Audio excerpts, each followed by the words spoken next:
வணக்கம் நேர்களே, இன்னைக்கு நாம பார்க்கக்கூடிய சிறப்பு பதிவு சனியினுடைய பலன்கள். சனி பகவான் இயல்பு தன்மையில காலபுருஷனுக்கு 12ஆம் இடமான அந்த மீன ராசியில இருக்கிறார். இந்த இயல்பு தன்மையில இருக்கக்கூடிய அந்த சனி பகவான் ஜூலை மாதம் வக்ரம் அடைகிறார். இந்த இயல்பு தன்மையோட இருக்கக்கூடிய இந்த 60 நாட்கள் 2 மாதங்களுக்கு என்ன மாதிரியான ஒரு பலன்களை மாற்றங்களை ஒவ்வொரு ராசி என்பர்களுக்கும் கொடுத்துட்டு இருக்கிறாரு அப்படின்றதான் நம்ம இந்த பலன்ல பார்க்க போறோம்.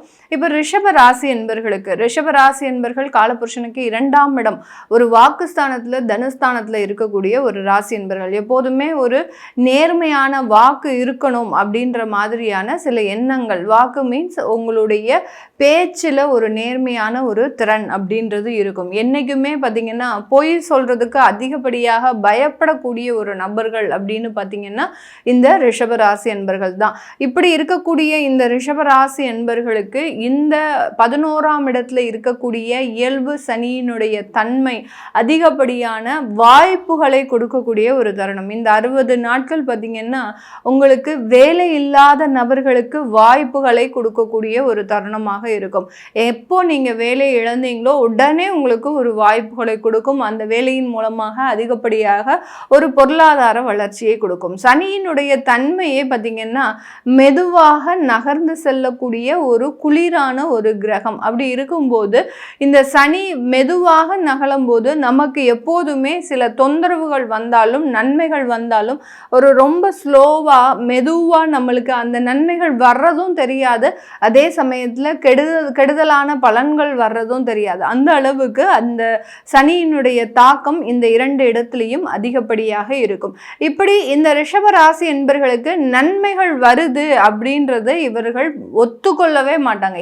ஏன் அப்படின்னா நன்மைகள் வந்தாலும் அவர்களுக்கு கெடுதலான சில விஷயங்கள் இவர்களினுடைய வாழ்க்கையில நடந்துகிட்டே இருக்கும். ஏன் இந்த மாதிரியாக நடக்குது அப்படின்னு கேட்டீங்கன்னா உங்களுடைய 10ஆம் இடத்துல ராகு பகவான் இருக்கிறதுனால இந்த கர்மஸ்தானத்துல இருக்கக்கூடிய ஒரு ராகு பகவான் உங்களுடைய பூர்வ ஜென்மத்துல இருக்கக்கூடிய, அதாவது நீங்க செய்த பாவ புண்ணியங்களுக்கு ஏற்றபடி அவர்கள் செய்யக்கூடிய ஒரு அமைப்புகள்ல சில ஏமாற்றங்கள் இருக்கும். ராகு அப்படின்னாலே பார்த்தீங்கன்னா அதிகப்படியான ஒரு ஏமாற்றத்தை கொடுக்கக்கூடியவர்கள். பெரிய அளவில் உங்களுக்கு வாய்ப்புகள் வரும். அந்த பெரிய அளவில் அந்த வாய்ப்புகள் நம்மளுடைய கஷ்டம்லாம் தீரப்போகுது அப்படின்னு நினைச்சு கொண்டு இருக்கக்கூடிய இந்த ரிஷபராசி என்பர்கள் அந்த வாய்ப்புகள் கைக்கு எட்டும் போது அந்த ராகு பகவான் உங்களிடமிருந்து தட்டி பறிக்கக்கூடிய ஒரு சூழ்நிலை. இதுதான் இந்த இடத்துல இந்த ரிஷபராசி என்பர்களுக்கு நடந்துட்டு இருக்குது.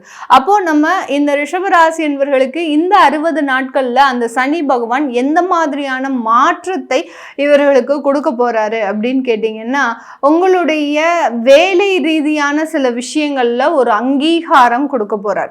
அந்த அங்கீகாரத்தினால ஒரு நல்ல ஒரு முன்னேற்றம் அப்படின்றது கண்டிப்பாக இருக்கும். அதே சமயத்துல பொருளாதார ரீதியாகவும் நிறைய வளர்ச்சிகளை கொடுக்கக்கூடிய ஒரு தருணம்.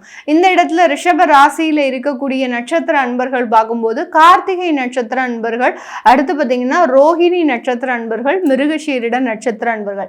இந்த கார்த்திகை நட்சத்திர அன்பர்கள் எப்போதுமே தன்னுடைய வேலையில கண்ணும் கருத்துமாக இருக்கக்கூடியவர்கள்.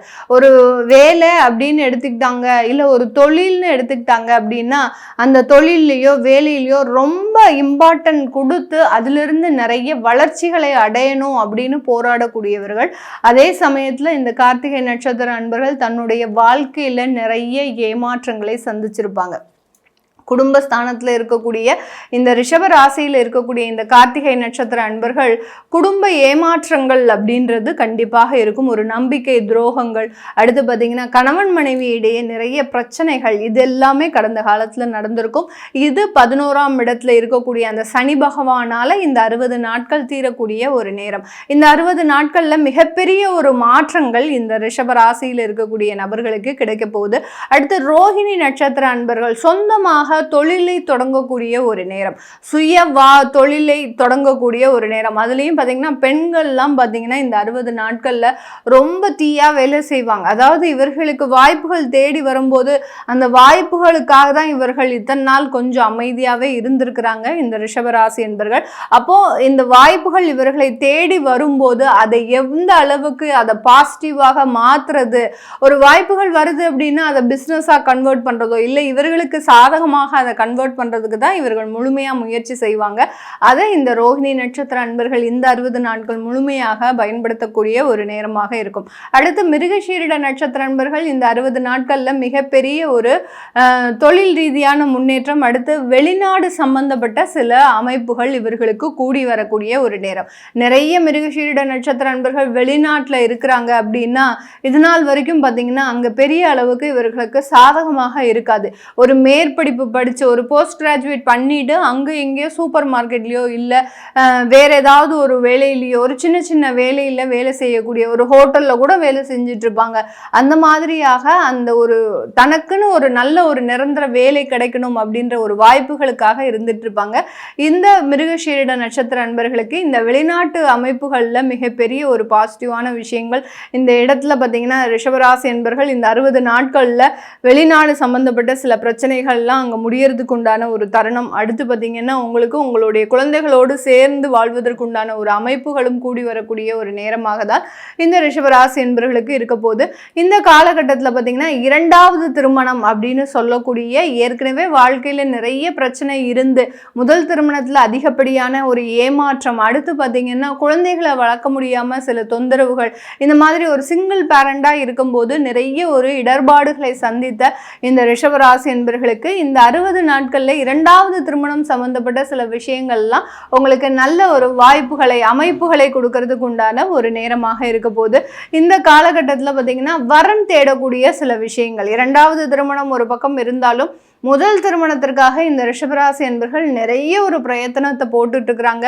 கிட்டத்தட்ட ஒரு 3 வருடங்களாக அந்த பிரயத்தனங்கள் நிறைய பேருக்கு இவர்களினுடைய ஜாதக ரீதியாக சில தடைகளை கொடுத்துட்டு இருக்குது. அது எல்லாமே இந்த 60 நாட்களில் முழுமையாக நிவர்த்தி அடையக்கூடிய ஒரு நேரமாக இருக்க போகுது. இது எல்லாமே நம்ம கோச்சார நிலவரப்படி பலன்களை கணிச்சு சொல்லியிருக்கிறோம்.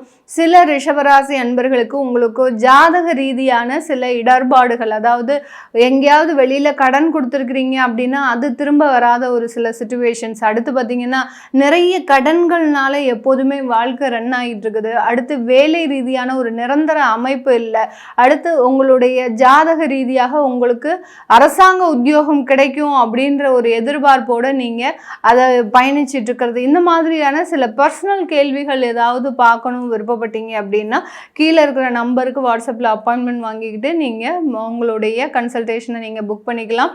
உங்களுடைய குழந்தைகளுக்கு ஜாதகம் எழுதணும், நியூமராலஜி படி பெயர் வைக்கணும்னு நினைக்கிறவங்களும் கீழே இருக்கிற நம்பருக்கு வாட்ஸ்அப்பில் மெசேஜ் அனுப்புங்க. அதற்குண்டான விவரங்கள் தெரிய வரும். உங்களிடமிருந்து விடைபெறுவது உங்கள் ஆஸ்ட்ரோ பூர்ணா. நன்றி, வணக்கம்.